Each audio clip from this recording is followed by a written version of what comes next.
I haven't actually been looking at the title screens. That is the pawn shop, isn't it? Does that mean that all the time, or is it just because I'm playing this case now? Pay attention to that in the future. Anyway. Hello! Time to get all the way up to where the trial will start.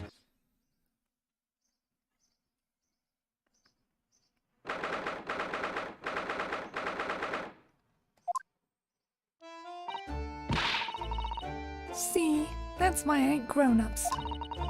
All they do is feed you a pack of lies and take stuff away from you. Oh really, Miss Lestrade? Tell me, is that overcoat keeping you warm? What? Oh my, surely you were given that.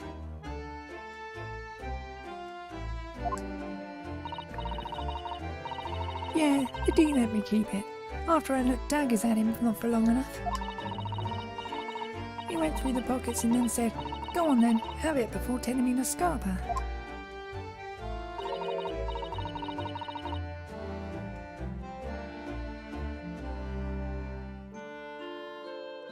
Blech.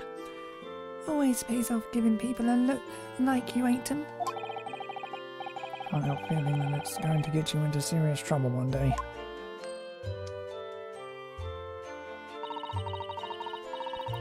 What I really wanted was that nice shiny disc mind. The music box disc. But Mr. Windyback said it was practically worthless. I think I'm gonna go and have another bash. Give him a long hard stare. I think not, Miss Lestrade. We shan't enter Windyback's again today. Why not? That's not fair. Can't be helped, I'm afraid. Police are investigating the scene now, and taking a statement from Mr. Windybank. That is mine. I had the ticket for this coat, and it was in this coat's pocket. And there should be something else and all. That's what the Ross Cove said, ain't it? Yes, he did mention something about another article, didn't he? Well then, that's mine too, whatever it is. Yeah, she's really pushing her luck. Miss Lestrade, I think it's time to admit defeat. You've had your haul for the day.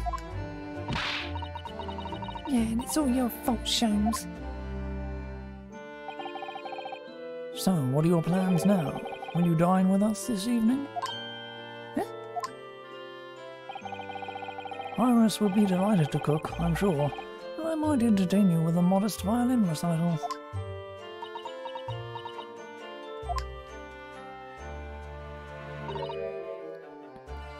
No time. Oh? Why would I come round your place, eh? Have you lost your head or something?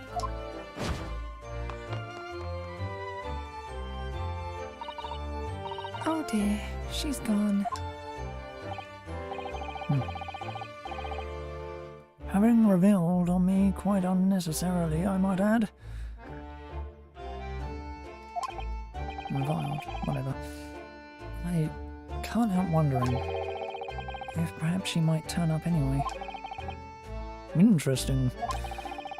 Once she's had a chance to calm down, I think there's a good chance she'll decide to come. Very well then. I'll inform Iris to set a place for our potential guest at the dinner table this evening. And one more thing. I shall be glad of your company later too. Sorry? I believe I will have a rather splendid surprise to show you. Oh, how exciting. What is it? You shall have to wait and see, Mrs. Addo. Until later then.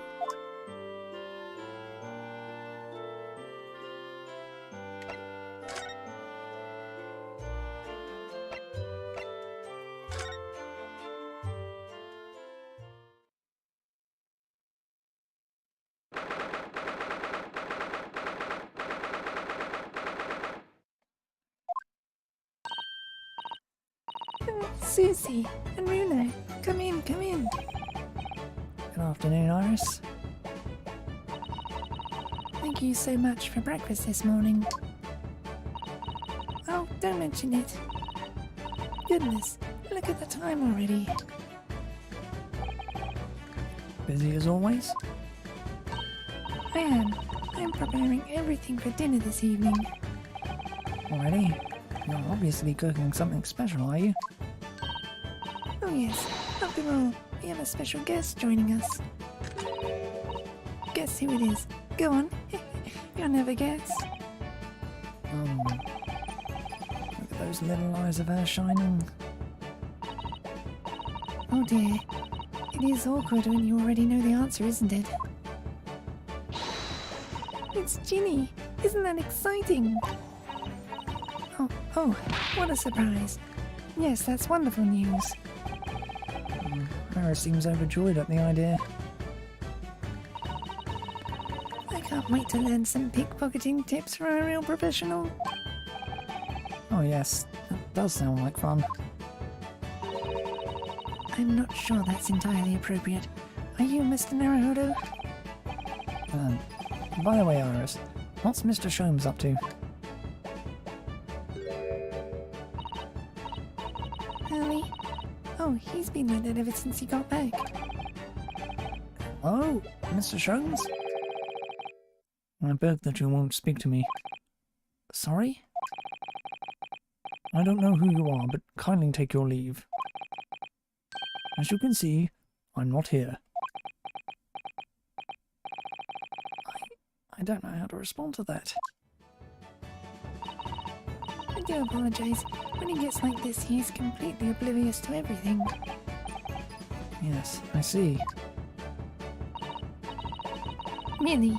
He behaves just like a child sometimes, Hurley does. Mr. Sholmes and Iris have something of a parent and child relationship, don't they? Yes, except that Iris is clearly the parent here. To think of it. I wonder where her real parents are. What's the matter, Runo? You have ever such a funny look on your face. Oh, no, it's nothing. I know what it is. Why does this girl live here with Mr. Sholmes, you're wondering? Am I right? How did you... Oh, Runo, I can read you like a book. This girl is dangerous.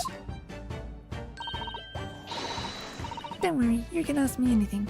I won't mind.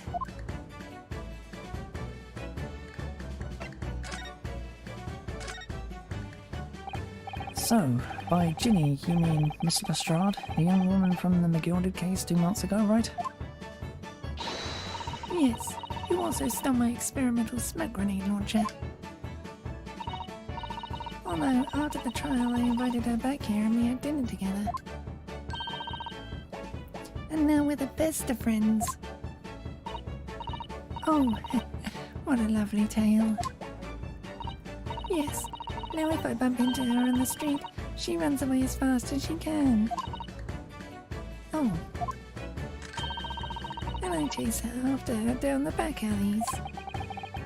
Interesting idea of friendship. And then I let her have the latest colour of smoke grenade I developed. Oh. There are so many beautiful colours in the world. Ginny wants me to make a whole rainbow.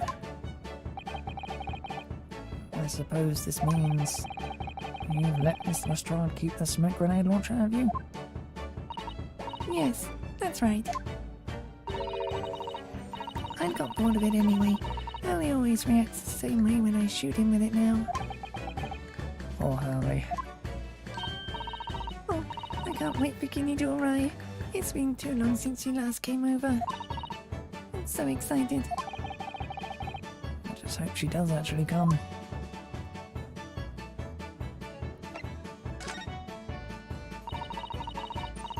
I'm sure you've been wondering why it is that I live here with Hurley, haven't you? Well, it has crossed my mind. That and where are your real parents? My mummy and daddy aren't with me anymore. Mummy passed away when I was born. And at around the same time my father... Well, he had to go to a faraway land because of one of the cases he and Hurley were working on. Oh. Wait a minute. Did you say he and Hurley? Yes. Daddy and Hurley were always solving mysterious cases together. She didn't mention that before.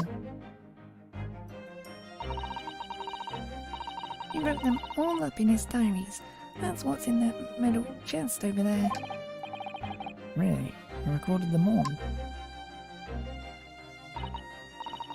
So, you mean it's true, Mr. Sholmes? Really did have a partner with whom he tackled some of his most taxing cases? Oh yes. I mean, it's always nice to have one, isn't it? So Mr. Sholmes' partner was your father? Exactly. Hurley told me I wasn't allowed to look in the chest. But that only made me want to look even more, so I opened it up. And found your father's memoirs. Yes, so I asked Hurley. Who wrote these? He nearly fell off his chair.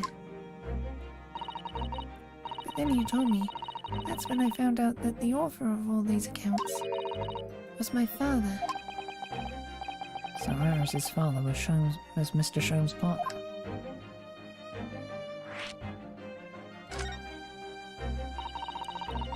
I practically lived with Hurley all my life. I was tiny when he took me in. So, it came as quite a shock. When Hurley told me he wasn't really my daddy. I mean... Must have done. I wonder why Mr. Sholmes chose to tell you, and at such a young age.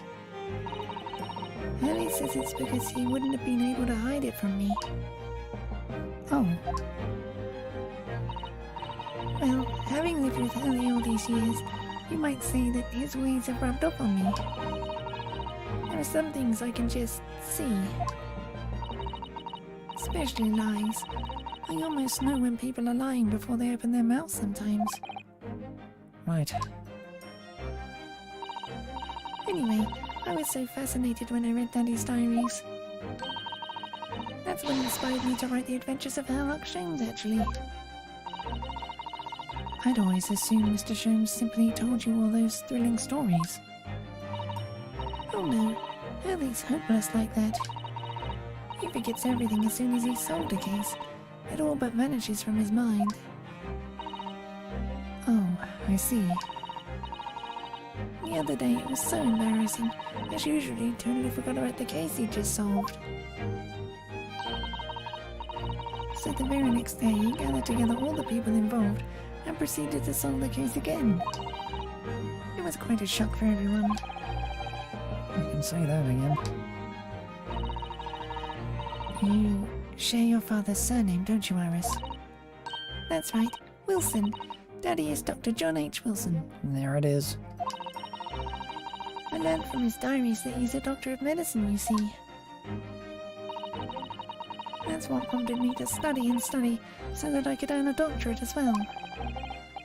Iris's father, who went to some distant land, and is a doctor by the name of John H. Wilson.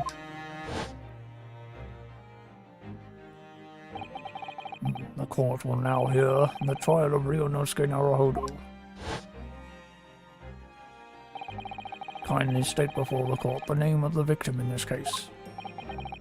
The victim's name was Dr. John H. Wilson.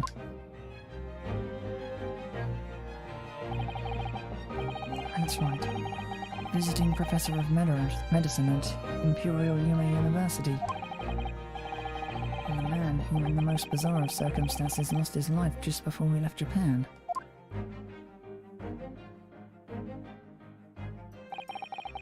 Miss Susado? Yes. Perhaps we shouldn't pursue this conversation any further at this time. I think that would be for the best. Ah, my dear fellows, how good to see you. Mr. Sholmes. Why ever did you not make your presence known to me before?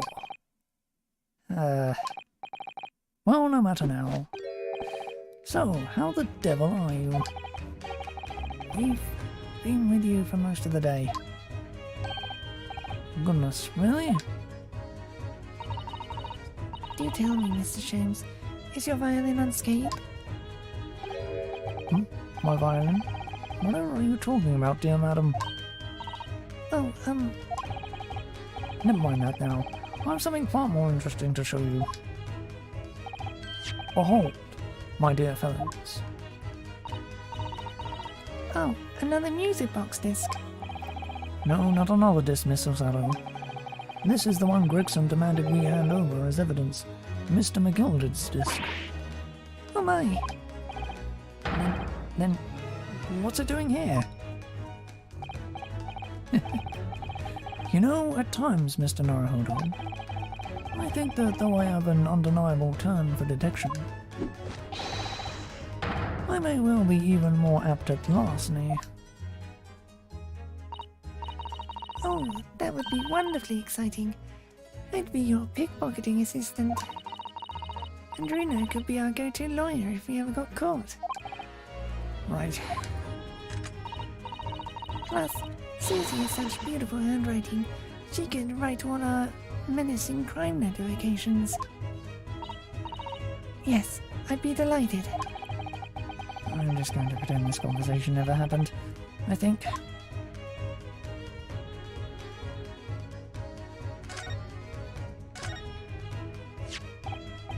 I don't understand. How did that disc come to be in your possession? I thought Inspector Gregson took it back to Scotland Yard. Quite correct. And that sort of uncompromising attitude is precisely why I always carry some of this. That's a bar of caramel, Mr. Sholmes. Your one and only friend in times of loneliness, if I'm not mistaken. If you will humour me, my dear fellows, cast your minds back to when the good detective confiscated the disc.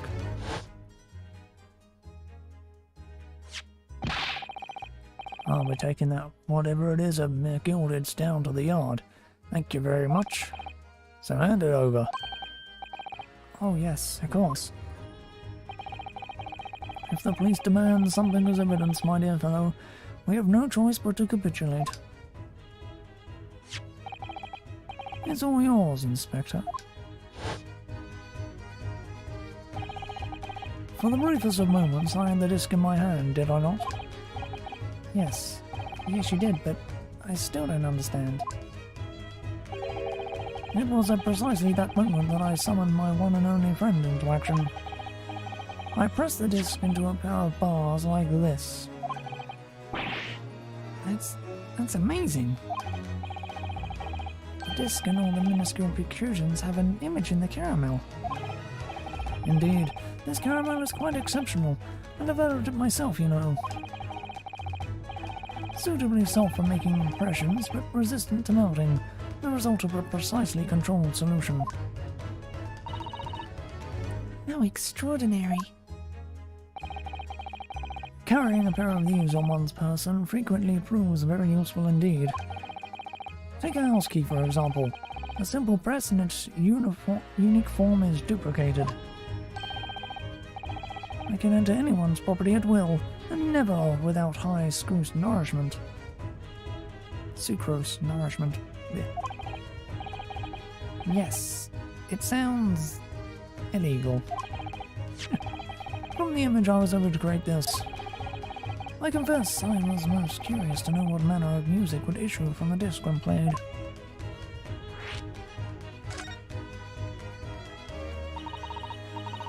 Do tell us then, Mr. Sholmes, what music does the display? Well, unfortunately, I have no idea. No idea? None whatsoever. Are you familiar with the workings of a music box, my dear fellows? No, I'm afraid not.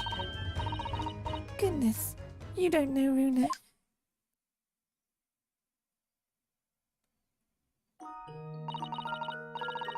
Inside the music box, there's a special metal piece called a comb. This is what produces the sound. Small protuberances plug the different teeth of the comb as they rotate past it, making the different notes. The first music boxes to be invented used a rotating cylinder with protuberances on it.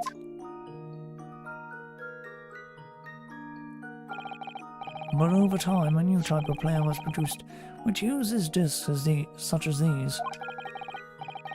With that development, the popularity of music boxes spread far and wide around the globe. Why exactly? Because the discs are easy to produce and can be interchanged to facilitate the playing of different tunes. There are a great many firms in Europe now manufacturing music boxes as a result. It is wonderful to be able to enjoy music even when no performer is present. But it is the very success of the invention that means we are now presented with an insurmountable problem. What do you mean? As you may imagine, the construction of one firm's music box does not match that of another. And we have no way of knowing in which music box this particular disc was designed to be played. There is no resolution to this problem, I'm afraid. It's quite intractable. I see. So that's why. Naturally, I tested the disc in those few music boxes I have at my disposal. But as you can hear, to no avail.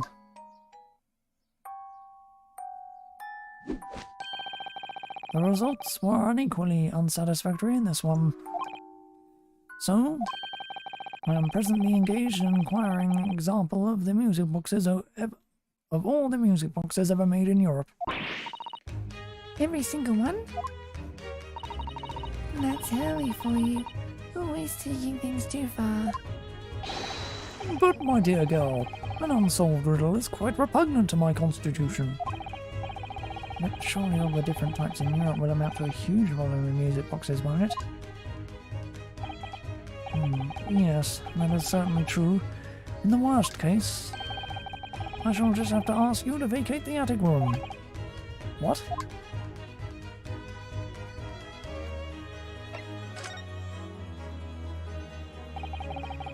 Magnus McGilded. Not a name I expected to hear again so soon.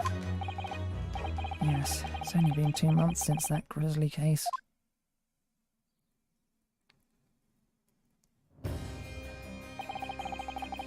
Mr. McGilded perished within hours of the trial's conclusion.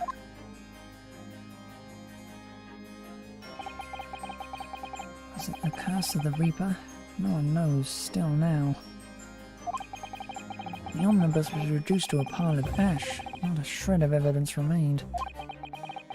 With the man's death, the truth about the murder in which he was so intimately involved was buried.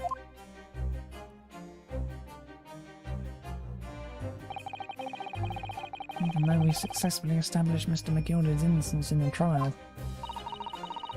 The newspapers are still claiming that it remains an unsolved case.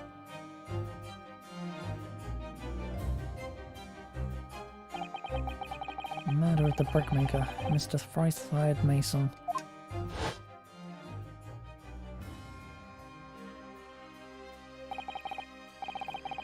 In the end, the truth of the matter remains a mystery.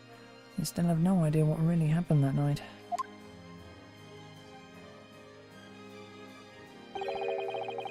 And although Mr. McGilded was found not guilty through my defense, I still don't know if that was the right judgment or not.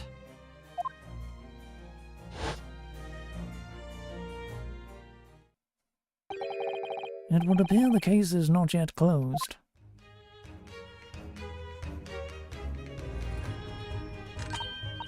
Well, it's time I started getting things ready for dinner, I think. Ginny will be here before long. Thank you, Iris. Oh, well, you must let me help you then. Of course, Susie. There's plenty to do.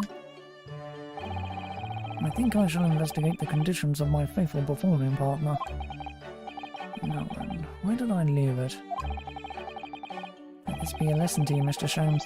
Never leave anything too precious with the pawnbroker. Yes, you may be right. Oh, that reminds me of something Mr. Windybank said before. He said that he had a manuscript of Iris's in pawn, didn't he? Did he? Yes, he definitely mentioned it.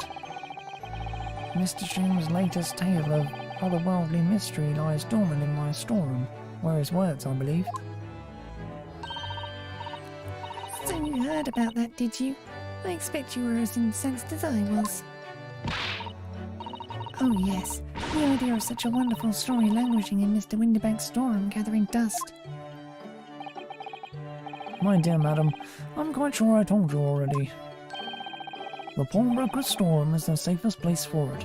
More secure than a bank's vault. And what about your Stravadius, Hurley? Was that safe and secure? Well, there may be the occasional mix-up. Caused by a certain impetuous someone not too far from me now. Do you have any idea how long it took me to write that Baskerville story, Hurley? Oh, it sounds so exciting. The Hound of the Baskervilles. I should love to read it.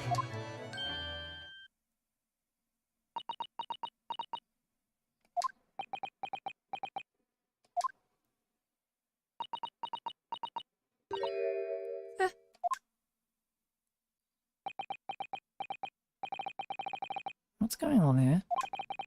Why does it feel like an icy chill just swept through the room?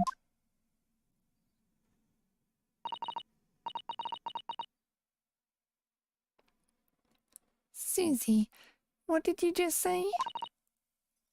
You said The Hound of the Baskervilles.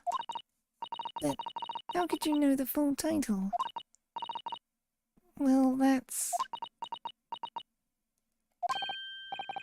because Mr. Satu is such a great fan of all the stories about Mr. Sholmes, of course. But Bruno, The Hound of the Baskervilles has never been published. What? When I showed Hurley the manuscript, he told me that I wasn't allowed to publish it yet. I don't understand. That's why he said he'd keep it safe. Until it was the right time for the story to be made public, you see. So that's why the manuscript is at Windybanks.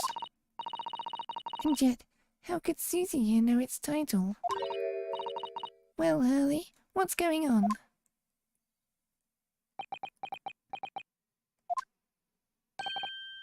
Ah. What is it, Mr. Sholmes?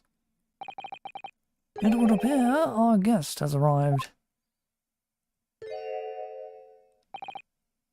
Miss Lestrade?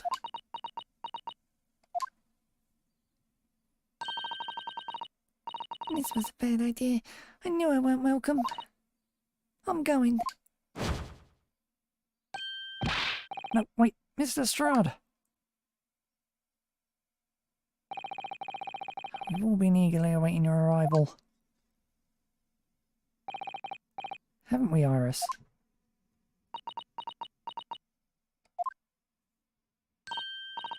Oh yes, just wait there, Ginny. We'll have everything ready in a jiffy. Come along, Susie.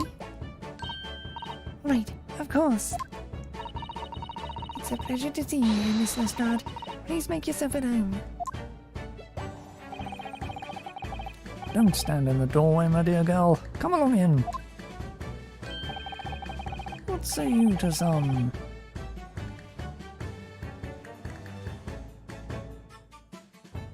Mendelssohn? I won't take no for an answer.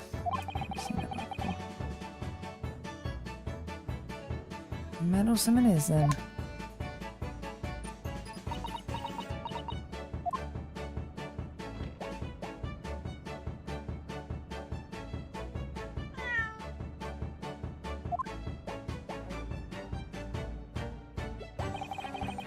That evening, Iris prepared us all a meal that was even more delicious than usual. Mr. Sholmes' violin performance was in no way meddlesome. And Gina, as we came to call her, taught us all how to steal things from one another without being noticed. Everyone thoroughly enjoyed themselves, well into the night.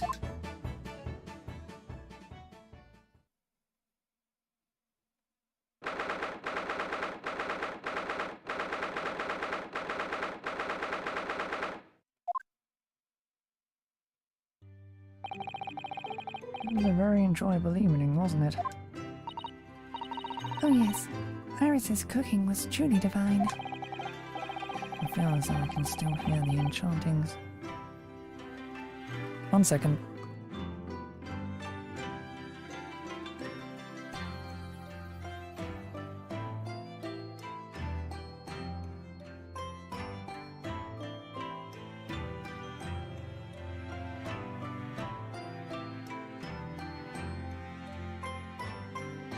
Ugh. Sorry about that. I have to close my window because the idiots have got the window cleaner here and I'm going to spray water up it and don't close the damn thing that'll come through the window and land on my PC. Again. Ugh. Feeling annoyed about that. Anyway, and I feel as though I can still hear the enchanting strings of Mr. Sholmes' violin even now. Best of all, I bet I could steal the glasses from his lordship's face next time we're in court.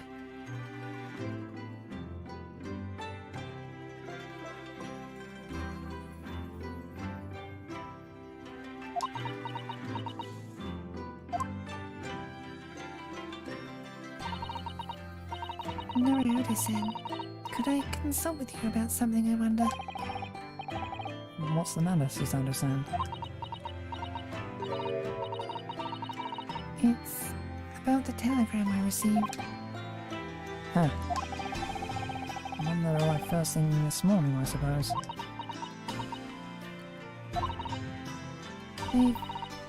They've been summoned. What? Summoned? What do you mean? The telegram was from the Lord Chief Justice's office. Lord Stronghead was asked to see me. Lord Chief Justice? When? Tomorrow morning. What? Then we have to start preparing at once. Oh, no, that won't be necessary, Naruto-san. I've been summoned alone. Alone? What on earth for? I have no idea. I suppose I shall find out tomorrow. What's all this about? Whatever it is, it's making me feel very uneasy.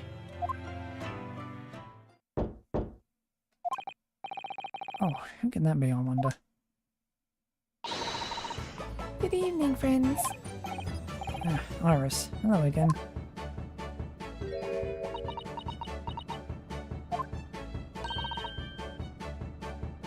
Gina, too. Yes, Ginny's going to stay with us tonight. She's going to sleep in with me. Isn't that right, Ginny? Well, yeah. How lovely. Let's make a pot of tea.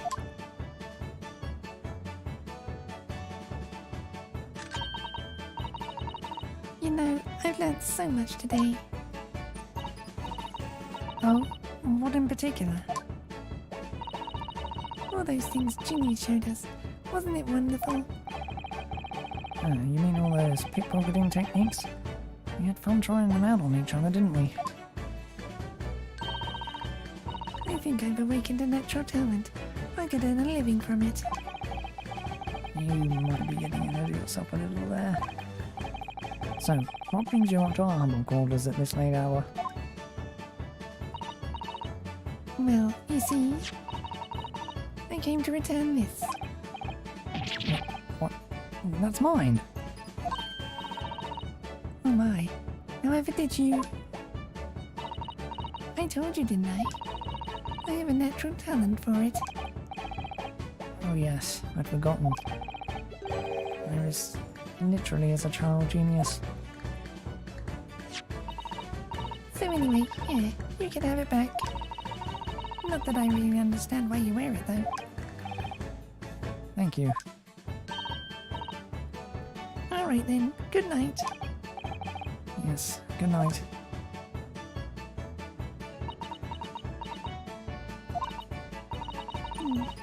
So this is your office, is it? What do you think, Ginny? I think I wouldn't fancy my chances with a lawyer what lives in a place like this. Yes, me too. It seems as though Iris here still has something she'd like to talk about. I suppose she probably wants to talk about the manuscript. Yes, I suppose she probably does.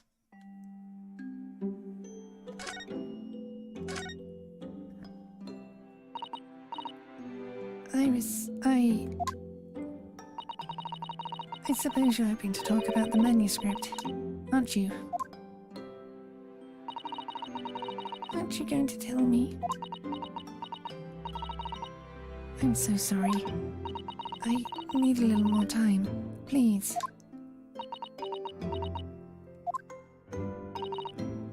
Alright, I understand. I hope I've made you feel awkward. Oh no, not at all, Iris. Not at all. I don't know what all this is about really, but... It's a story you made up, is it, Iris? This manuscript or whatever you call it? It's not exactly a story that I made up. It's something I read in Daddy's diaries. Daddy's? That's right. I don't suppose I've mentioned it to you before, Ginny, but...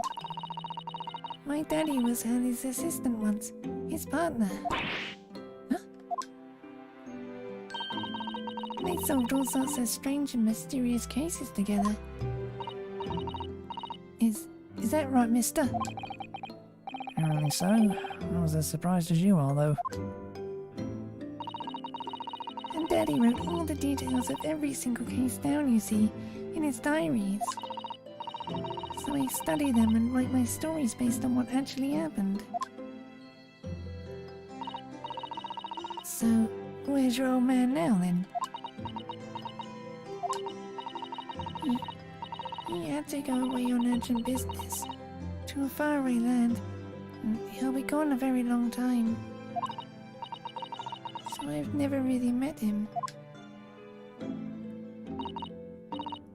Oh, right. Come to think of it. I don't know anything about Gina's parents either. Perhaps we should ask her.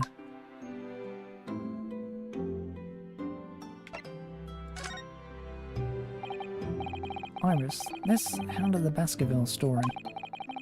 I take it that it's another tale inspired by your father's accounts? That's right. I thought it was fascinating. But it's different somehow. From the other cases, I mean. Oh, how? Don't really know. But it must be special in some way. Because after I'd written it and I showed the manuscript to Hurley, he turned as white as a sheet. It was the first time I've ever seen him like that.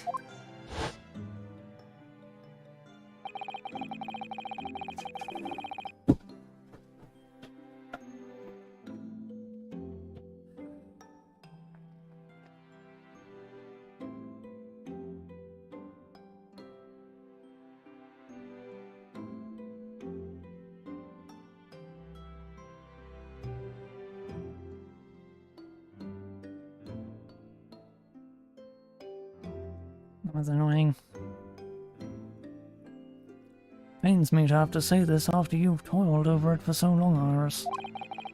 But this story must not be published at this time, under any circumstances. But why not? It's one of my best works.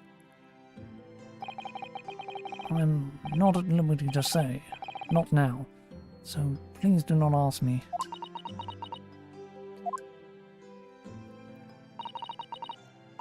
Alright then, I won't.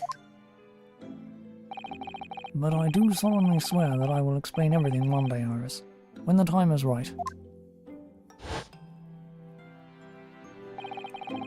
And that's how the manuscript came to be with Mr. Windybank, isn't it? Yes. Ellie said that it had to be somewhere very safe. That really gets my goat, that does. He's treating you like a child. It's mean, that's what it is. Keeping secrets like that. I'm sure Mr. Sholmes isn't trying to be mean. Eh? He said he wasn't at liberty to talk about it. I'm sure there must have been a very good reason. I think so too. You lot are too trusting for your own good. You can't pull the wool over my eyes. Sholmes is lying to Iris. I bet my life on it. What? Hurley's lying to me?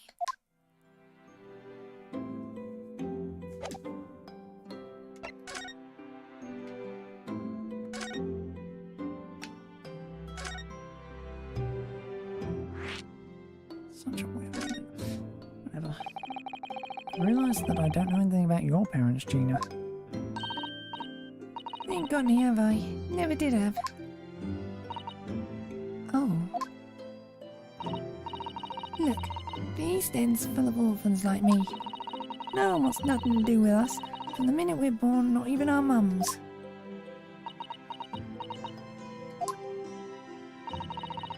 But we all stick together.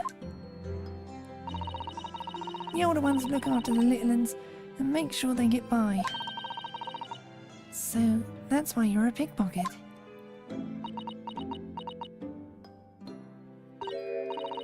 Nah, diving's my life. I love it. I get a kick out of it every time I lift some pompous idiot's purse. And that's how we all afford to eat. I'm like Robin Hood, ain't I? That's how I see it.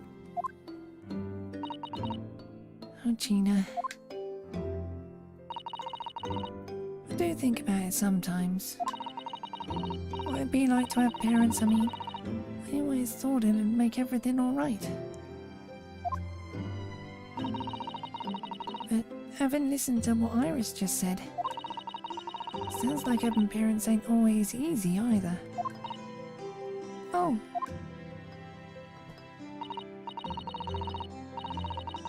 I mean, if you know you never had them, you don't feel like you're always wanting to meet them.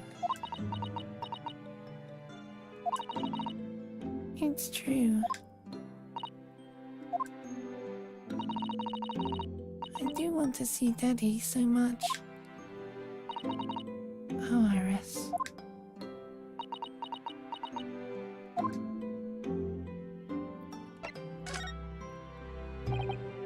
Gina, what do you mean when you said that you know Mr. Sholmes is lying to Iris? Well, he reckons he popped that manuscript or whatever, right?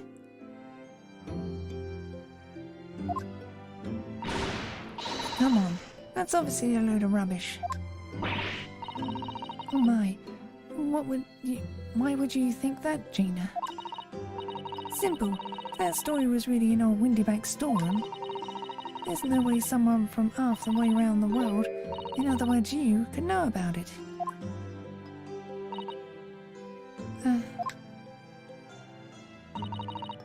Sorry, Iris, but if you ask me, he sold it.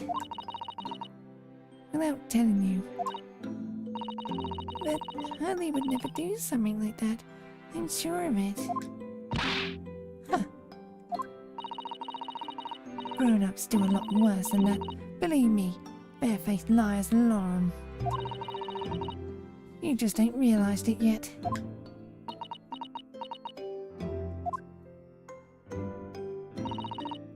I'm telling you, that mental script ain't that Windybank's. You'd soon see if you had a look. Even if you think you can trust him, I don't. That Sholmes is a liar like the rest of them.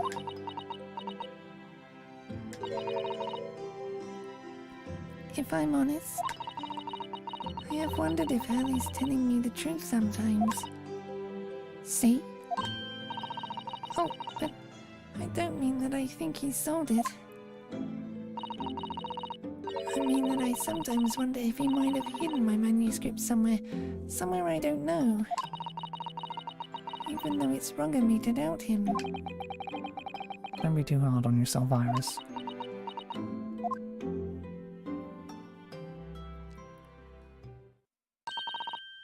Oh my goodness, look at the time. Come along, Ginny. We should go back downstairs. Yeah, alright. And please, don't mention any of this to Hurley, will you? No, of course not. Good night then, Iris. Good night, Gina. You must let me make breakfast for you tomorrow morning, I insist. Oh yes, please. I can't wait, Susie. Good night then.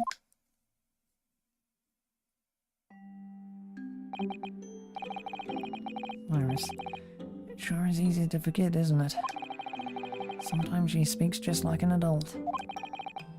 Deep down, she's still just a child.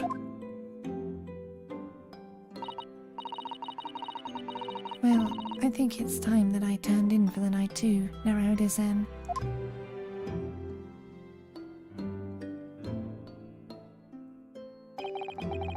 Dr. John H. Wilson, Iris's father.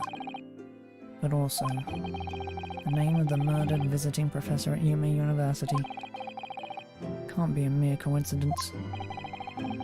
There's something deeper going on.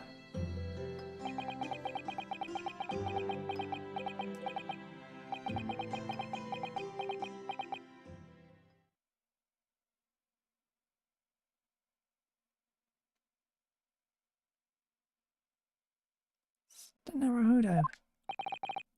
Mr. Naruhodo. That voice. That's Mr. Sholmes?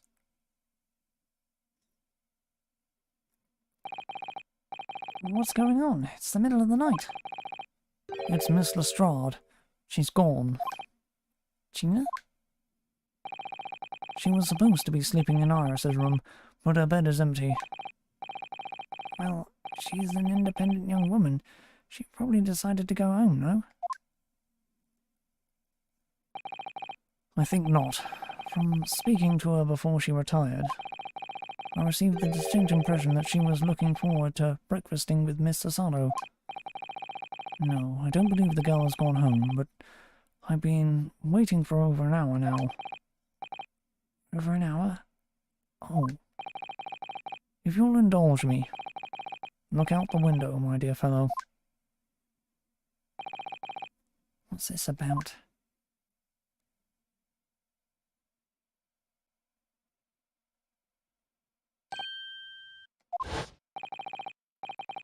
Wait a minute.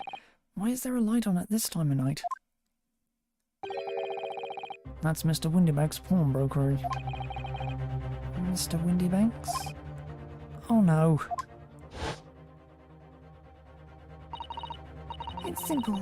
If that story was really an old Windybank storeroom, there's no way someone from half the way around the world, in other words you, could know about it. Sorry, Iris, but if you ask me, he sold it.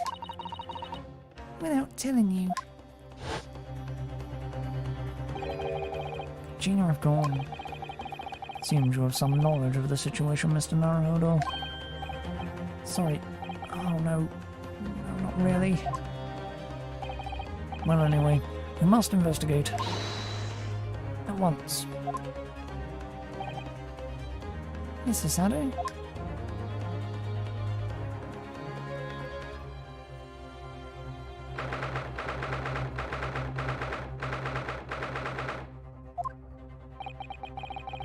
Dr. Windybanks, it's open. And the lamp is burning. It must be Gina, mustn't it? Let us hope it's nothing more sinister. What? Come, there's not a moment to lose. Clearly something is afoot inside.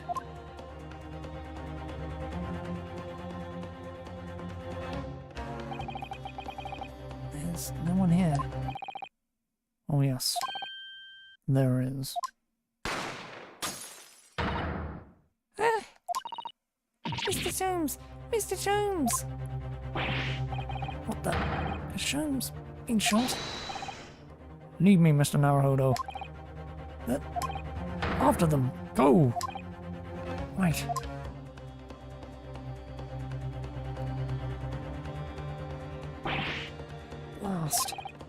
Lost them.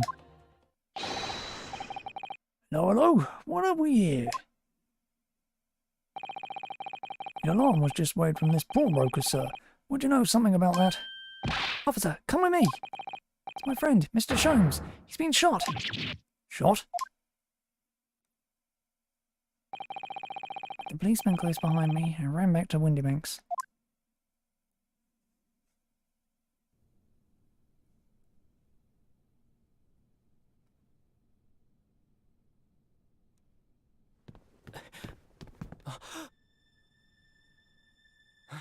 Mr. Sholmes! Mr. Narado! How bad is it? Never mind me, but there's much at stake. Behind that door. In the storeroom. Hurry!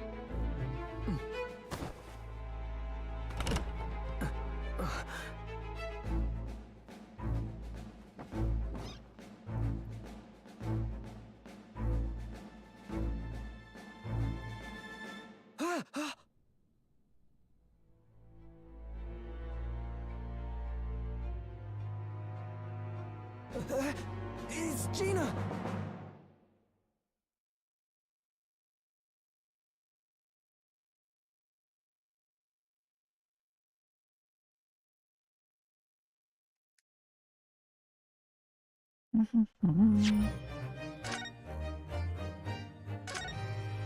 Give me a second as I reopen the window. Now I can.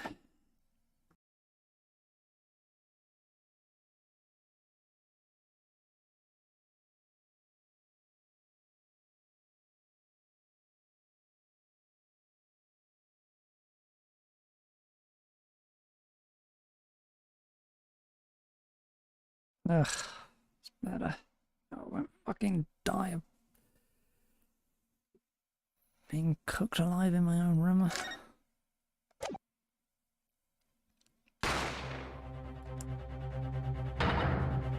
Ugh. I'll be alright, Mr. Naruhodo. After them, go!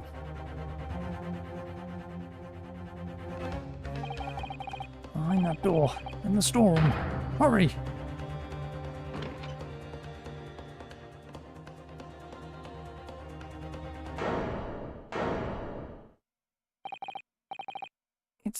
It's Gina.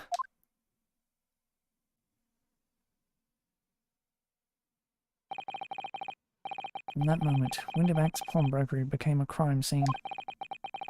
Everything that followed happened in a whirlwind of activity. The arrival of the police, the preliminary investigation of the scene, and the questioning. It was just before dawn before I was allowed back to my lodgings at 221B. 221B. Blech.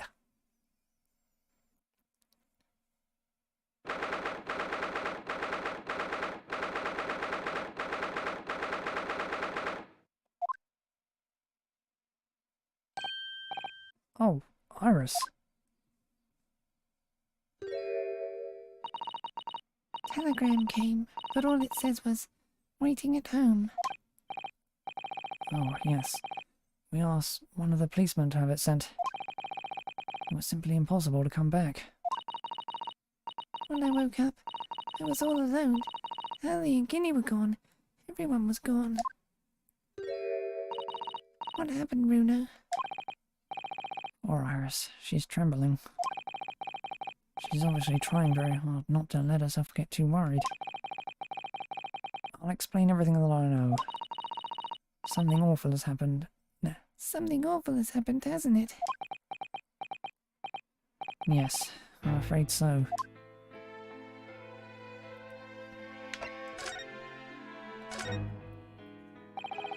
I'm sorry to have to tell you this, Iris, but Mr. Windybank is dead.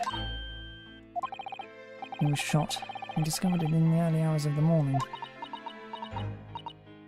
Oh, yes. I had a feeling. You did? Well, I saw those police carriages putting up outside his shop. So I knew something must have happened. There. When we entered Windybanks in the small hours, we disturbed a gang of 2 thugs.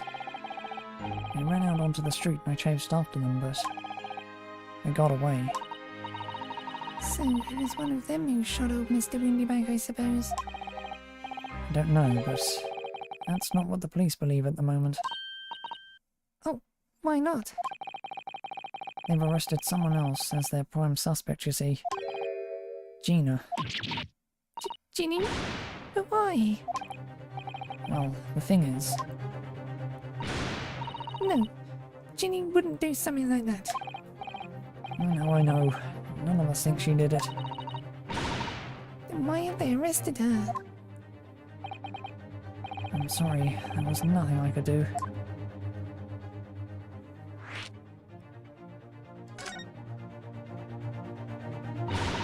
I don't understand why they arrested Ginny. It's not fair. What about the 2 thugs that were at the scene? Why aren't they the prime suspects? After all, they shot Hurley dead, didn't they? No, I mean, Mr. Sholmes isn't dead, Iris. This is all so horrible. I told her about the end. Thing is, Mr. Windybank was found on the floor in the storeroom where he keeps all the deposited articles. And the storeroom door was locked from the inside. I see. But he wasn't alone in there. Gina was found next to him on the floor as well. Oh no. And according to the detectives who investigated afterwards, Don't tell me. There was no one else in the room. yes, exactly. How did you know? The only explanation. Yes, the only explanation indeed. What do you mean by that, Bruno? Well, What can I say?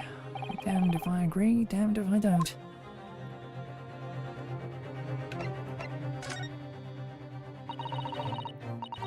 so where's Hurley then? Is he still investigating the scene? He really ought to have some breakfast. It's not good for him to miss meals. I don't want you to worry, Iris, but I have some news about Mr. Sholmes. He was taken to the hospital this morning. What? Well, when we entered Windybanks, a gun was fired and he took a bullet. Hurley? Was shot? No, no. It's alright. His life isn't in danger. Really? Are you sure?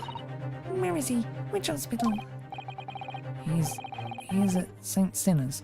They're attending to him there. I must see him at once. I'm sorry, Iris, but you can't. Why not? That's not fair. I'm a family member. I should be allowed. No, I mean, nobody can see him at the moment. He's not allowed any visitors. They're preparing to operate, you see. To operate? Oh, poor Hurley.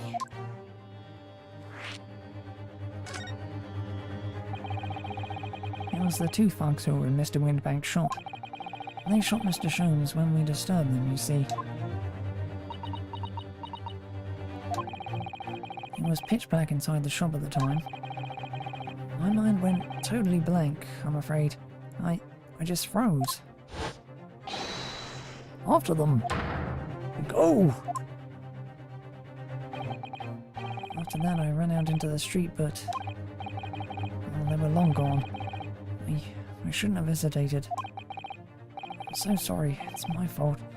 I let them get away. I think that's a very good thing. Sorry? Well, if you'd seen which way they went and chased after them, you might have been shot as well, Bruno. On top of everything else, I couldn't bear that. Oh, Iris. Iris.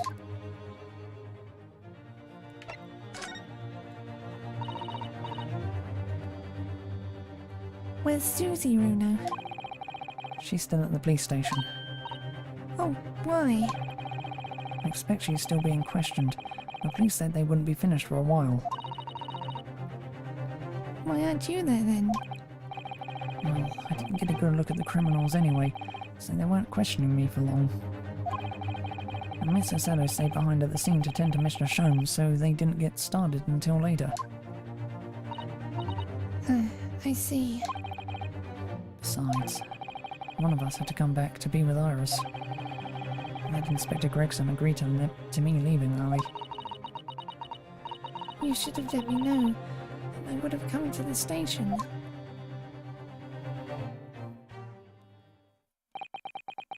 I'm afraid I'll need to go out again now, Iris. There's not much I can do at the moment. I can at least try to find out how Mr. Sholmes and Gina are getting on. I want to go too. Take me with you, Runo. I can't stand just sitting around here waiting. Not sure how I feel about taking a 10-year-old child to the scene of a murder. I don't want to leave her all alone here either. Alright then, Iris. Perhaps you can help me.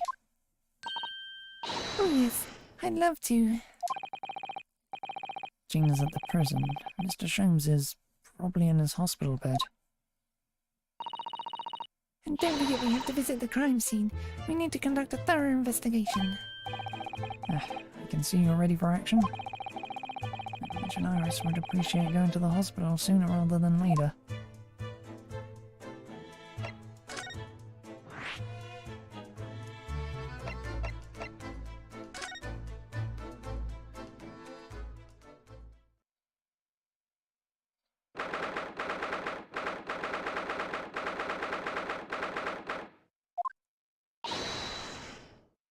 Early. Oh. He's not here. No, that's strange. The nurse definitely said he was in the bed by the window, didn't she? Oh, I know what's probably happened. Early was being a big baby and the bullet wound wasn't that bad after all, so he's been sent home. I'm not so sure about that. Maybe or not. There's no question that it was a fairly serious injury that Mr. Sholmes suffered. Oh. Hello, what are we here? This ward is off limits, no visiting. So what are you doing in here, eh? Well, I'll have you know, we're Early's next of kin. Huh? Oh, begging your pardon then, man, sir. Little lady and a curious Eastern gentleman. A great mystery solver as a mysterious family, eh? That's how you see us? I'm sure. Where is he, Constable? Where's Early? I believe he is currently in the operating theatre, man, undergoing an extensive operation. Expensive? It has been several hours since he went in. Oh dear. Is it going to be alright? Well, it doesn't appear to be working, you see. The anaesthetic, that is. Oh, I've heard a report that the gentleman claims he may have had a little too much to drink last night. Coffee, that is. Anyway, I think it would be fair to assume that he won't be back here for several hours yet. I see. Thank you, Constable. Perhaps we should leave and come back later. oh poor Early.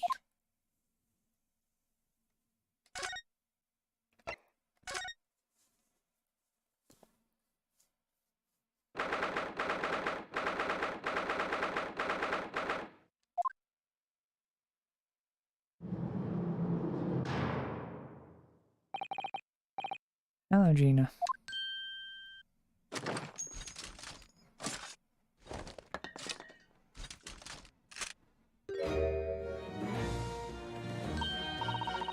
Oh, you still have the grenade launcher Early and I made. I wish you wouldn't point it at me all the time, though. What are you here for?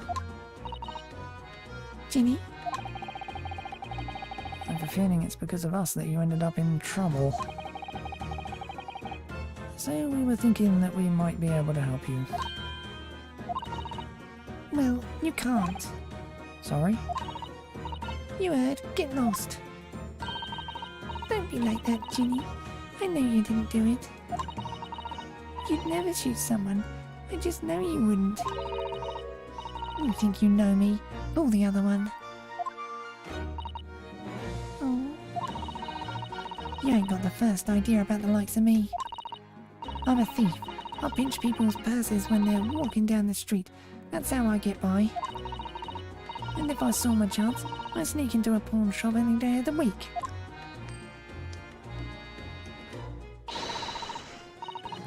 Just to see what I could lay my hands on. Get it? That's the kind of person I am. But Ginny... I'll be in court tomorrow, they said. Some cove came by before and said he'd be a lawyer for me or the like. Said it was my right or something. I told him to get stuffed. I don't need no lawyer. I don't need no one. She couldn't be staring at me any more obviously if she tried. Why are you being like this, Ginny?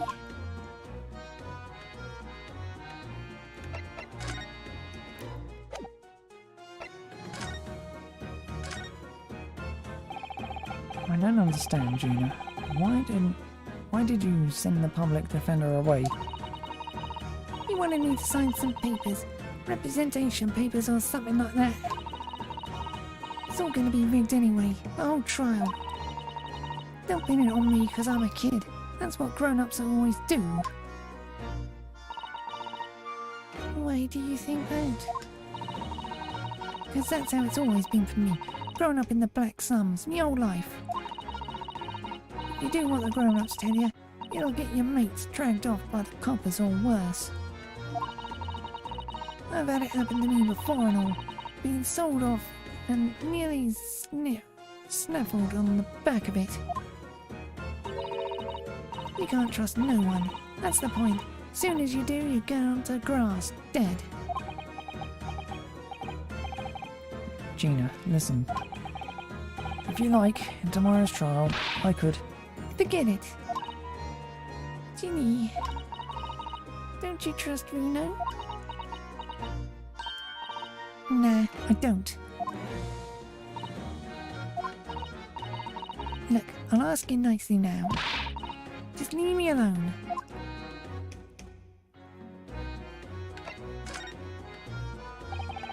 Will you tell us what happened, Gina? Last night at the pawnbroker's.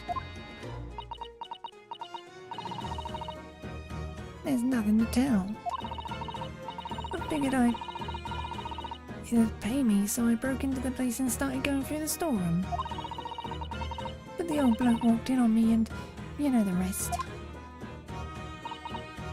But why, Ginny? Why would you do that? Ain't it obvious? The place is full of stuff I could sell for a shilling or two. Diving ain't easy, you know. It's a lot of work, and half the time you don't even get nothing. Is that really why you broke into the place? What? Are you sure the true reason wasn't something else? Oh, give it a rest. What'd be the point anyway? Nothing I could say would make a blind bit of difference. Please tell us, Ginny. We'll believe you whatever it is. Believe me, don't be daft. You can't believe nothing. Everyone lies all the time. And you know what? When it comes to liars, I'm the biggest in the lot. I've told some unforgivable lies, I have. What do you mean by that? What unforgivable lies?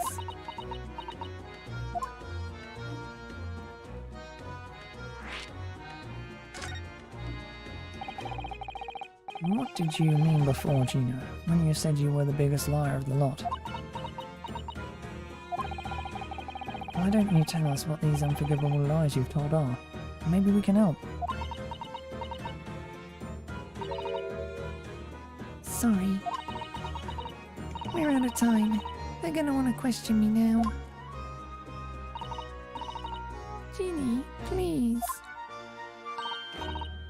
Oh yeah. I wanted to give you this. Something to remember me by.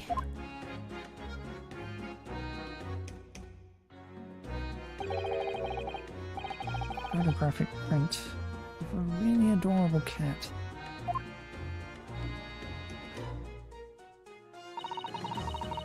I found it in one of the pockets of this coat. Ain't no point me having it. I wonder what a little photograph like this was doing in a pocket of that overcoat.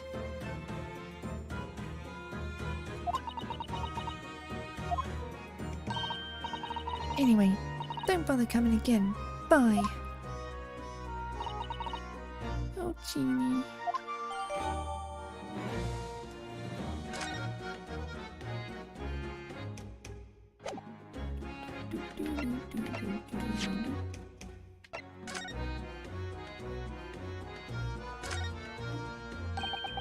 Look on the back of this print here. There's something written on it.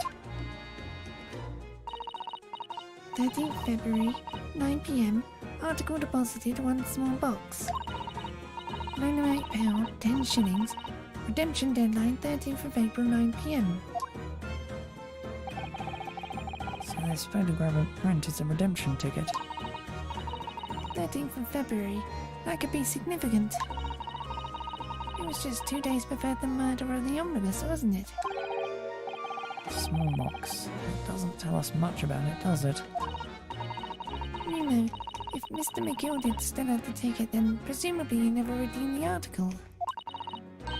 So do you think the box might still be present somewhere in the shop? Yes. It's something McGill had deposited. We need to investigate.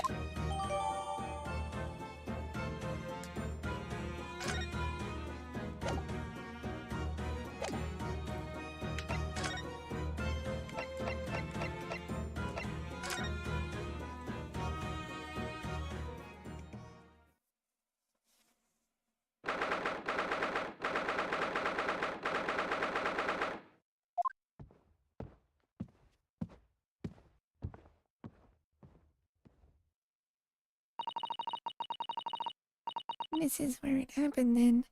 Last night. That's right. The two thugs I told you about were obviously ransacking the place looking for valuables. But apart from the policeman in here, you wouldn't know anything had happened. There's no sign of a disturbance. No, you're right about that, actually. In fact, if anyone, it's the police who seem to be the ones doing the ransacking. I know what you mean. Like a gang of organised criminals all dressed in black. Oi, I heard that. Oh, Inspector. Good morning. I suppose I ought to thank you for your vigilance last night. We got to the scene before it was disturbed, at least. Shame you let the two rogues get away, mind. Yes, I'm sorry about that. I thought you'd assign extra men to the beat around here, Grexy. Now look what's happened. Hurley's been injured because there weren't enough police on duty. Ah. Your ladyship! No one told me you were coming. I expect you to take full responsibility for what happened to Hurley, and see he has the very best medical care. Of course, your ladyship. The very best doctors in the capital are attending to him as we speak. I don't think it's Bruno's fault that the rogues managed to get away, is it? Chasing criminals is the police's job. Absolutely, your ladyship. As you say, ma'am. As you say. The gent in black is totally blameless. Everyone's in agreement about that. Do you believe it? like a completely different person with Iris. Talk about a personality change. Oh, where are my manners? Are you thirsty, your ladyship? Perhaps you'd like some juice? Some nice refreshing fruit juice? Oh, why? Are you thirsty, Greggy? I'll have some of my special herbal tea with me, if you'd like some.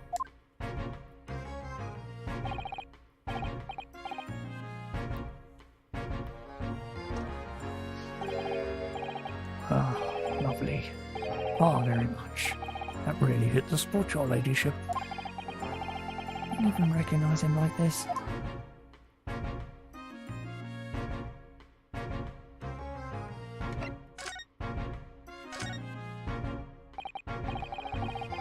So, how's the investigation going, Inspector? Nothing to it, really. Very simple case, this.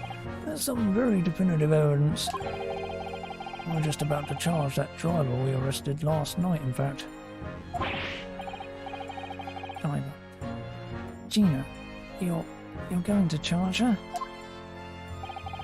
That's right. She'll be able to bring her before the judge at the Bailey tomorrow. Definitive evidence, you say? What is it? Come on, show me. Your ladyship? As much as I wish I could oblige you, I'm afraid.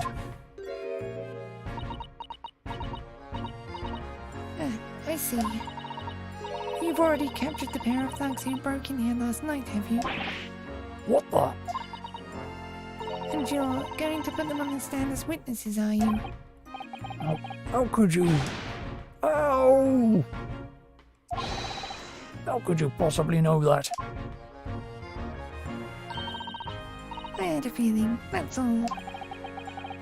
Well, I mean, they were trying to keep a secret from Iris. So you arrested the two men who shot Mr. Sholmes, have you? Well, yes. They were rounded up pretty quickly by the lads on the beat. And Miss Lestrada's being held at the prison? It should be. That's assuming she hasn't lifted the key from the jailer, of course.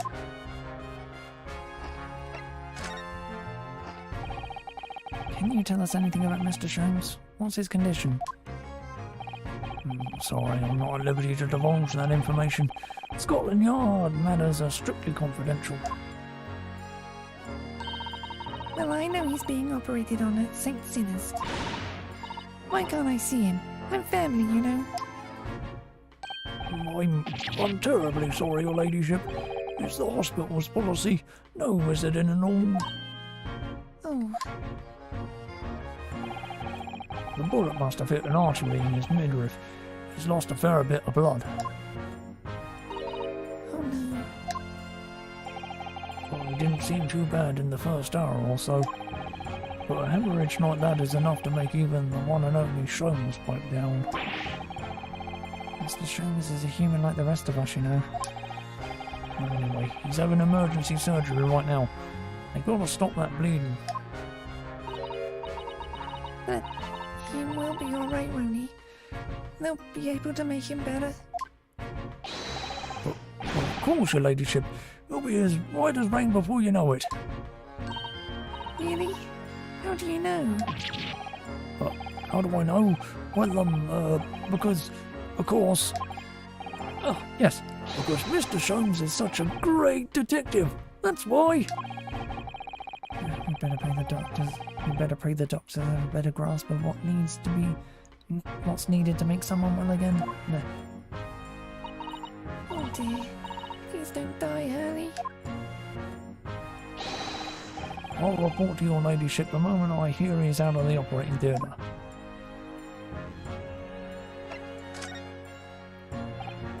I couldn't help noticing, Inspector.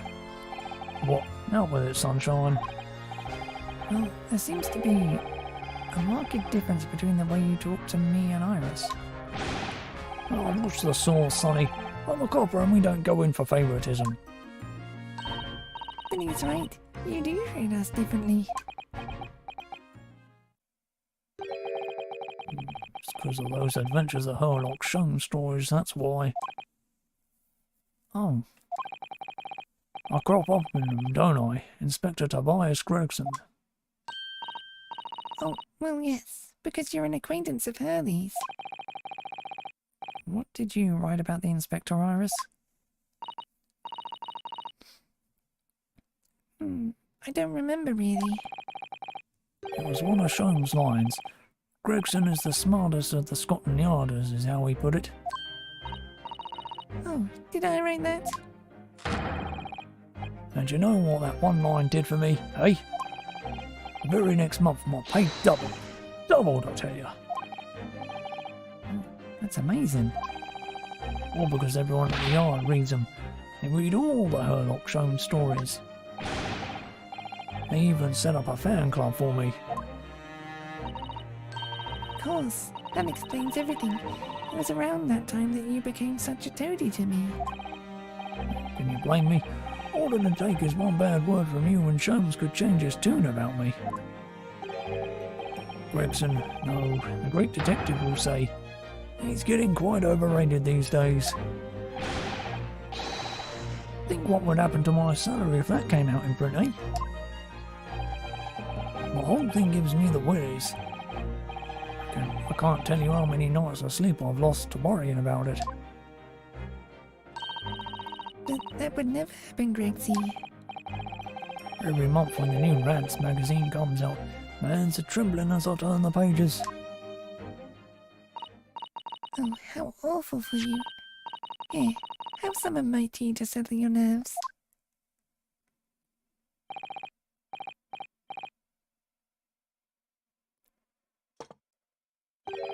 Ah, lovely. Tar very much. That really hit the spot, your ladyship. Teetotal. Oh yeah, there's something I was supposed to talk to you about actually, Mr. Naruhodo. Yes, what is it? I've got an important message for you. I clean forgot about it until now. An important message? I wonder what it could be.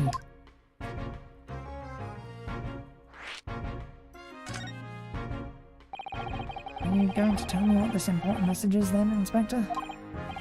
Yeah, it's about that young lady who's normally by your side, your assistant. Dear Susie, is she alright?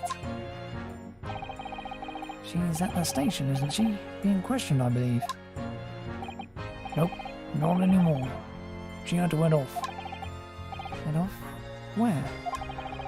Lord Strongart's office, of course. He summoned her. Yes, of course. I'd forgotten about that. One of the whipstocks took her there in a yard carriage after we'd finished questioning her. She asked us to tell you she didn't have the fare for the return journey and to go meet her there.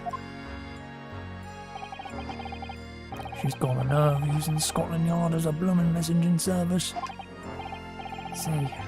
Thank you for passing that on, Inspector.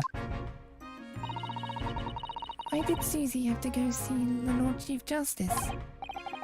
She didn't tell me. I better head over to the Lord Chief Justice's office to fetch her straight away.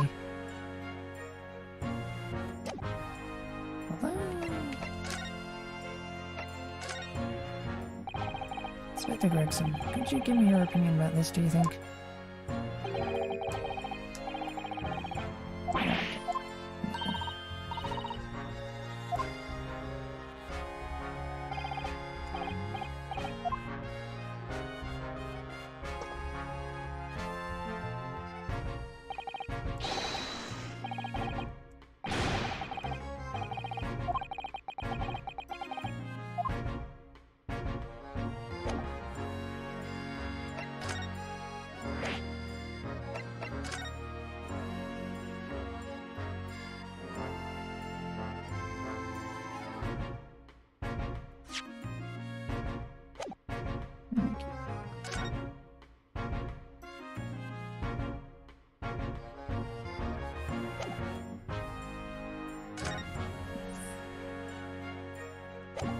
And everything there anyway. Okay, I'll just go to that thing.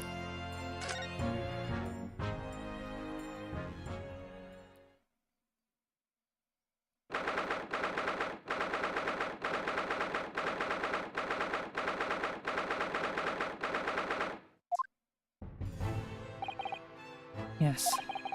No matter how many times I come here, I always get the same sense of oppressiveness somehow. Do you think the place is oppressive? Oppressive? I think it's normal. How so? I mean, look at that suit of armor over there. You can't take that seriously, can you? Maybe it thinks the same about you.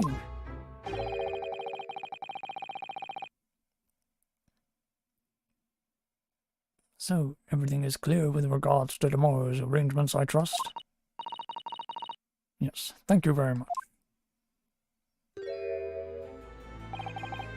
There they are, Susanne and Lord Strongheart.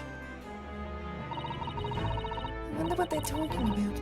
They both look very serious. Very good. There is nothing further to discuss. You may return to your lodgings. No doubt you have much to do in preparation for your return to your homeland. Wait, what did he just say? Your return to your homeland? Susanne? I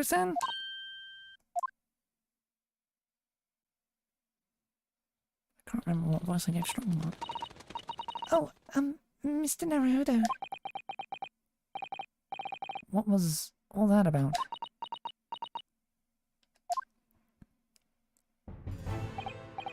Ah, Mr. Naruhodo, thank you for coming to collect your colleague. What's this all about? Why were you talking about Mr. Sadow's return to her homeland? And tomorrow?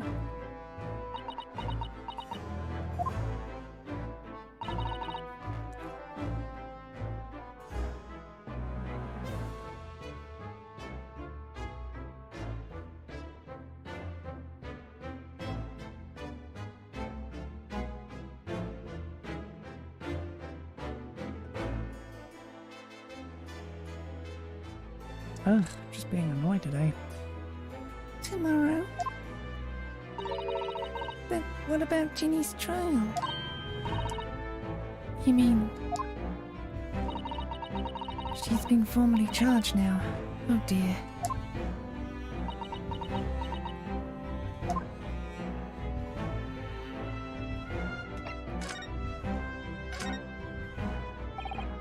Mrs. Sanu, what's all this about? Oh, please don't concern yourself, Mr. Naruhodo. It's only me going back to Japan. Your life here can continue just as... That's not what I asked. What happened? Why are you leaving?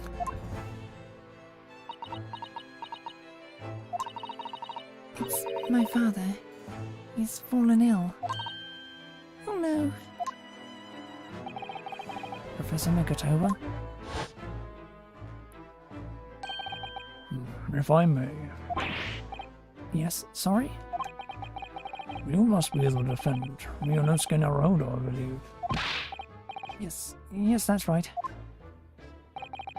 My name is Eugene Mikatoba. I'm a professor of forensic medicine at Yumei University.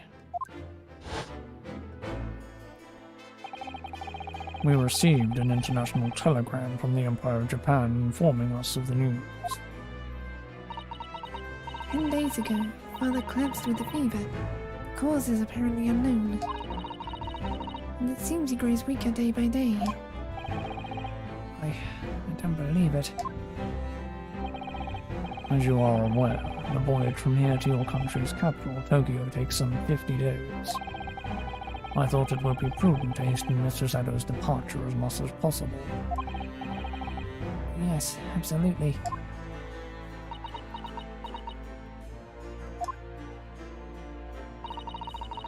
I will leave London first thing tomorrow morning. Can't believe this is happening.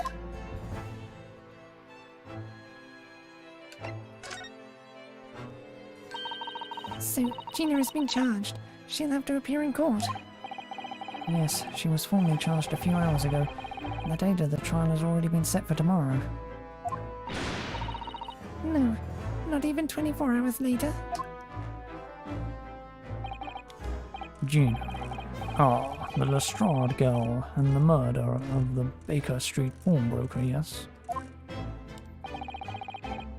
An all too transpicious case. The pickpocket was clearly disturbed mid-robbery and shot the man in a panic. No, the yard is overstretched as it is, without wasting time on these open and shut cases. It's not wasting time. Ginny would never do something like that.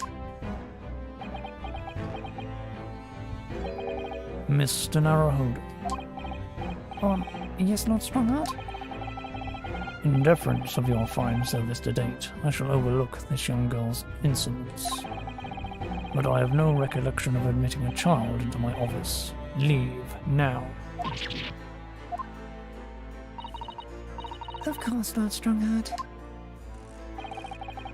Criminals will tell the most palpable lies in order to evade justice. The police can ill afford the time it takes to unravel all their untruths. Meanwhile, more crimes are perpetrated. We have far more serious matters with which to contend. Serious matters. Didn't Gregson mention something like that yesterday? Yes, Inspector Gregson made a similar remark yesterday. It's no concern of yours, though I'm sure I need not remind you of that.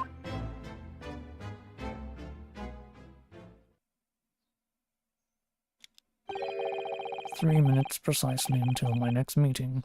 You must excuse me." There's just one more thing, Lord Strongheart. Which is? It's Miss Lestrade's trial. I wonder if you might permit me to defend her. A timely suggestion. Sorry? The girl currently has no representation. But, that's not fair. Yes, she may be a pickpocket, but she still deserves a fair trial. Do not misunderstand me, young lady. The government provides for those too poor to afford representation with a public defender. The accused need only sign the relevant paperwork, and the defense barrister will be assigned to the case. However, the young girl in question has refused that right. Why would she do that? A question you would do well to direct at Miss Lestrade.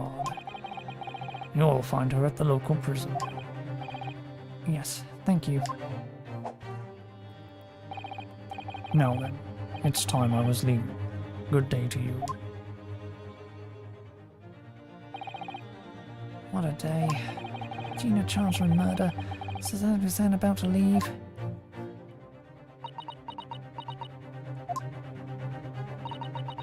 Come, Mr. Naruhodo. Iris, we must make haste. But, Susie... You're leaving for Japan tomorrow morning, aren't you? Don't you have packing and things to do? As Mr. Naruhodo's judicial assistant, my personal circumstances are of no consequence. My sole purpose remains to help you in whatever way I can. Thank you, Mrs. Sado. It's a very pensive look. I think we ought to visit Gina first. In any case, I should like to wish her well before I leave. Yes, that sounds like a good idea. Let's go. If I'm honest, this is completely throwing me off. I'll just have to do what I can, as a lawyer.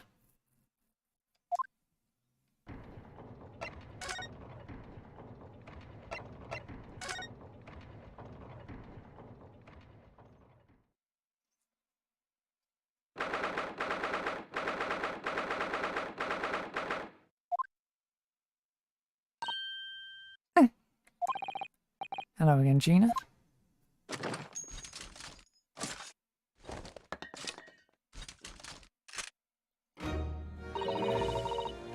What are you lot here for now?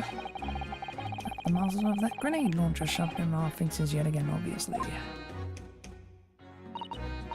I think I need to improve the way you load ammunition into that thing, don't I?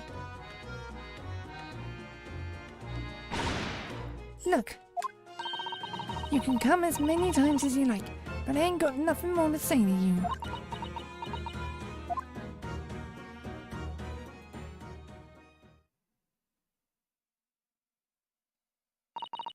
Gina, I wonder if you might hear me out. There's something I'd like to say. What? I'm sorry to say that I must reluctantly bid you farewell. Huh? Farewell? Tomorrow I must begin my journey back home to Japan. I fear we may never meet again. Oh, right.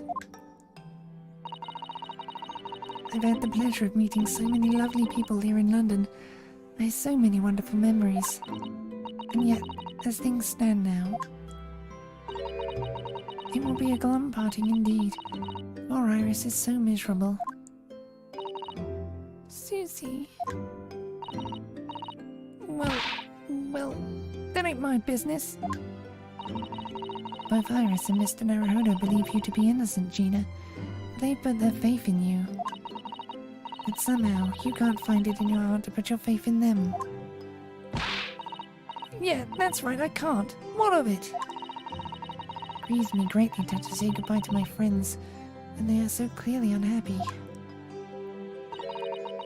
Because of you. What? It's my fault? Yes. So I have one final request, Gina, before our paths never cross again. Right here and now, I want you to show both of them that you don't deserve the faith they've invested in you. Huh? Only by doing that will you truly be as alone as you claim to be.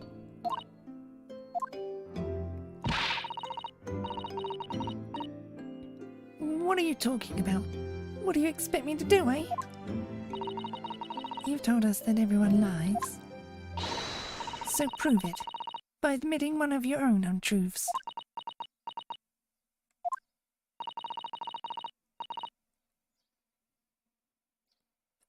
What about what you said before, Jeannie? You said something about unforgivable lies. You must tell Mr. Naruhodo and Iris the truth now. That is my last request before I leave. My last request as a judicial assistant. No, I can't. Whatever these lies are, they're obviously weighing very heavily on Gina's mind. Gina, I could be wrong, but... is it something to do with what happened 2 months ago? Something about that trial?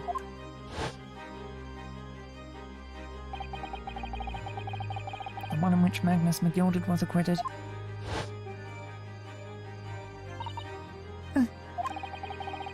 The case of that mysterious murder that took place inside the omnibus. You were called as a witness by the prosecution. Is that what this is about?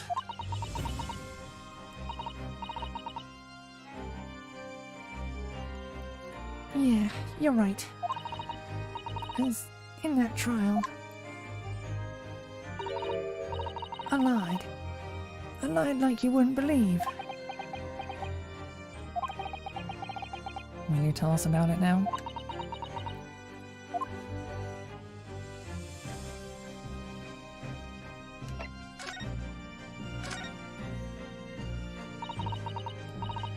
Like you said, it all happened 2 months ago. The coppers got hold of me and shoved me in the witness stand. Based on your testimony, Mr. McGilded was declared innocent. Yeah, well, the thing is, I lied about a whole bunch of stuff. I knew it.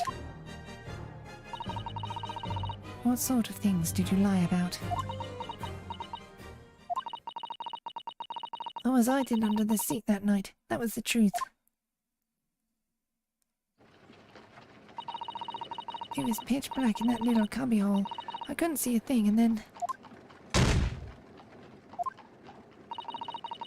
I heard that loud thud, like someone falling on the floor. That's when Mr. McGilded discovered you. Yeah.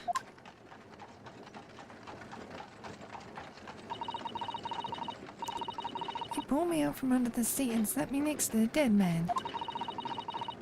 There weren't much light to see by, but when I looked at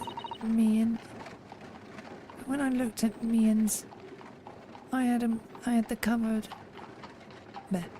But when I looked at my hands, I had the cove's blood all over them. I was so scared, I couldn't even speak. There is blood on your hands. In other words, it was Gina that the witnesses on the roof deck saw through the skylight. Then Mr. McGilded started asking you questions, I suppose. Who you were, and why you were hiding under the seat. Yeah, he did. Only, that was not all. What do you mean? I mean, he threatened me. Threatened you? How? He made me swear about what I'd seen and what I'd heard. And about what he was going to do after the cove was found dead. He made me swear I wouldn't tell no one any of it. Why did that? He said he'd let me scarper before the coppers showed up.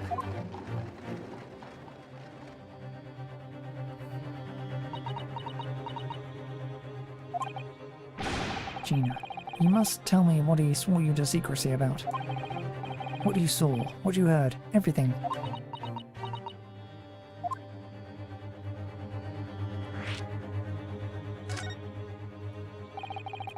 You said McGilded made you swear not to tell anybody what you saw. But you were in the pitch black compartment under the seat the whole time, weren't you? Yes, with Mr. McGilded seated above your head, if I remember correctly. Yeah, that's true, but it was when I heard the thud of the cove hitting the floor. I let out a little scream, see? Couldn't help it. McGilded heard that and dragged me out by my arm, and that's when I saw it. It was on the floor next to the old geezer who'd been stabbed. A disc, all bright and shiny. Disc? Do you mean... Yeah, that's it. The one what the D took off me at the Windy Banks. So the music box disc was there on the floor of the omnibus? Not for long. McGilded spotted it straight away. He picked it up smartish and stuffed it inside his pocket. So that disc was in the omnibus 2 months ago at the scene of Mr. Mason's murder. And the bog trotter told me I weren't to mutter a word of it to no one.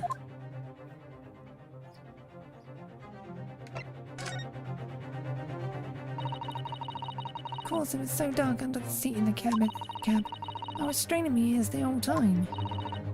After a while, I heard the door and footsteps inside the cabin. Presumably that was Mr. McGilded getting on board. Nah, not only him. Oh? Because I could definitely make out the footsteps of 2 people. In that case, it would seem likely that it was Mr. McGilded and the victim. Mr. Thrice-Fired Mason. In his testimony during the trial, Mr. McGilded claimed he slept during the carriage ride. But whenever I'm in a carriage, I'm taken with a fierce tiredness, and I always succumb to it. And your own testimony, Gina, supported this. All I could hear was the Irishman snoring.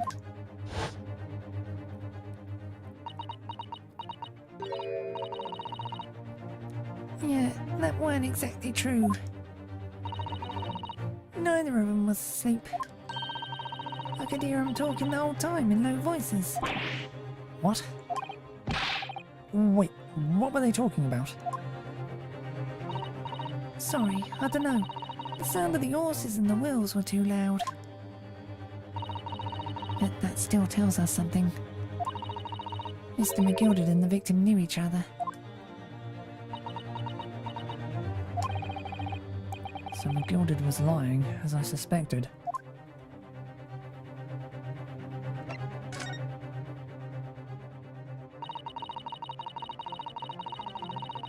I knew it weren't going to take long before someone raised the alarm that the bloke had been killed.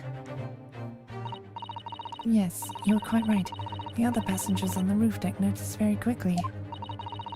So, when the cab came to a stop, McGilded told me to hide back under the seat again. climbed in and waited. The two coves from up top ran off to get the coppers. Yes, Mr. Fairplay and Mr. First. Right, and after they'd gone, McGill had asked the driver to do him a favour. Favour? Now then, fella, what I need you to do is take this coat of mine and deposit it with a nearby pawnbroker. And for your troubles, let's see now. I'll give you 10 guineas.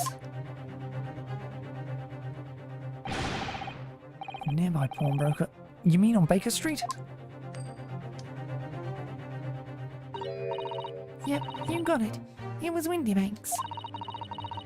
The coachee snapped up the money and ran off to pop this coat fast as he could. So then there was no one left in the carriage. McGill had opened the box under the seat and let me get out of there, but not without conditions. I see.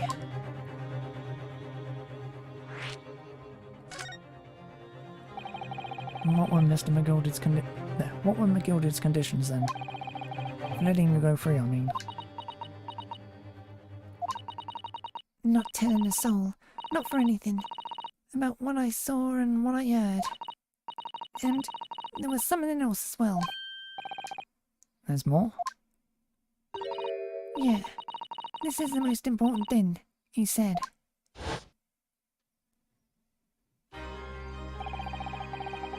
I'm after sending the coachman on a little errand for me, with some small change in his hand. Now then, Did you hear what I asked of him? did you see anything at all? At all? You asked him to go pop your Westro, right? Aye. The Fenn's taken me overcoat to deposit with a pawnbroker hereabouts. And I want you, lass, to take the redemption ticket for it. Do you understand? What? You want me to have the ticket? That's right. And I'll come fetch it from you later. Sometime within the next 2 months. You're to hang on to it until then. Is that clear? And whatever you do, don't lose it. Alright then. And in case I might happen to be delayed at all, you're to go to the pawn shop, Windybanks so it is, and you're to extend the loan before the 2 months is up. If you forget, the article will be forfeited, and your old Fenwell could come along and buy it. But I ain't got that kind of brass. Here's £5. That should be enough. Do we understand each other, lass? Don't try anything funny now. You go against me. Yeah, I get it. Good. And one more thing. In a few days from now, you'll be visited by the police, I've no doubt. The coppers? Aye. They'll come asking you to take the stand in court, to testify as a witness. So, let's just have a wee chat about that, shall we? What is it that you might say, and what is it that you won't?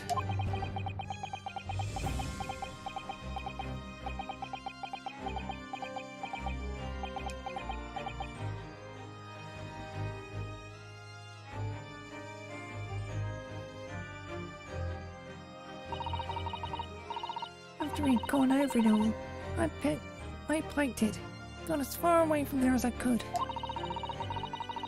He hid the pawnbroker's ticket in some bushes near the scene. I went to fetch it the next day once it got dark.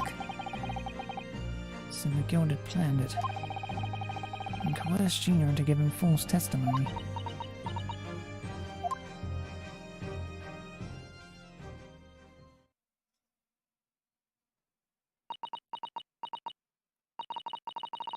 Bet you're ready to string me up, eh? I lied. In that big old courtroom, I told some corkers. Thing is, he said he would make it so we couldn't live in the East End no more. That's what he threatened me with. What a wicked man. He knew everything what went on in the back slums. He knew we had no one to look after us, and we was all just looking out for each other, getting by together. So you mean Mr. McGilded would have... In an heartbeat. He could have had the lot of us chased out of there if he wanted.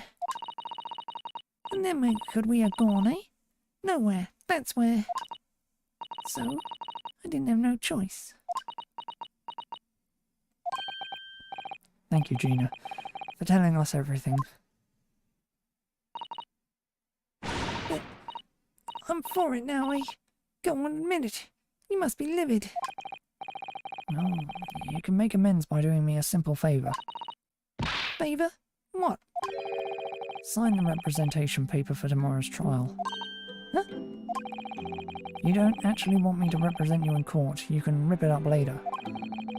But we need that paperwork or we can't investigate. The police won't let us. Investigate what? The scene of the incident last night. Mr. Sholmes was shot, you see. You what? Well, he's having a big operation right now, Ginny. Is it bad? Is he gonna be alright? Sholmes is gonna be alright, right? That's why I want to investigate. For Mr. Sholmes' sake as much as anything. Right. So what you're saying is, if I sign this bit of paper, everyone's happy. Is that it? Something like that. Mrs. Addo? Yes, of course. I have the representation papers here.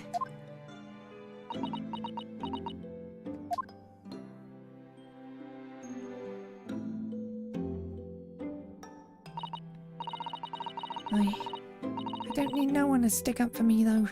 No lawyer or nothing.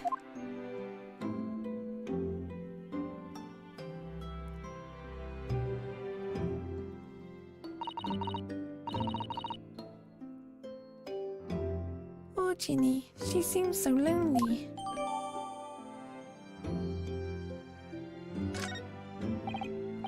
Well, at least this should mean we can investigate the scene at Windybanks now. Yes, and perhaps we can come back to visit Ginny when we're done there. I feel like we finally cracked Gina. She's opened up to us at last. Now I have her representation papers. No one else knows just what a responsibility that is. Anyway, for now it means Inspector Gregson can't stop us investigating at Windybanks.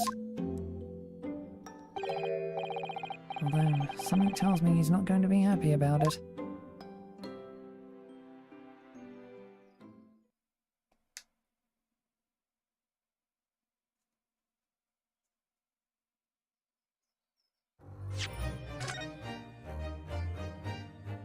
Ah, actually 4 parts to the investigation. Jesus Christ, oh frickin'. Let me just, that.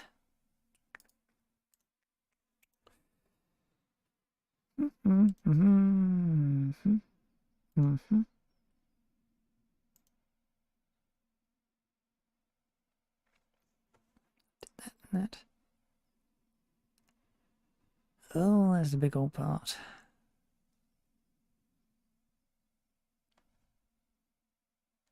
How did I ever...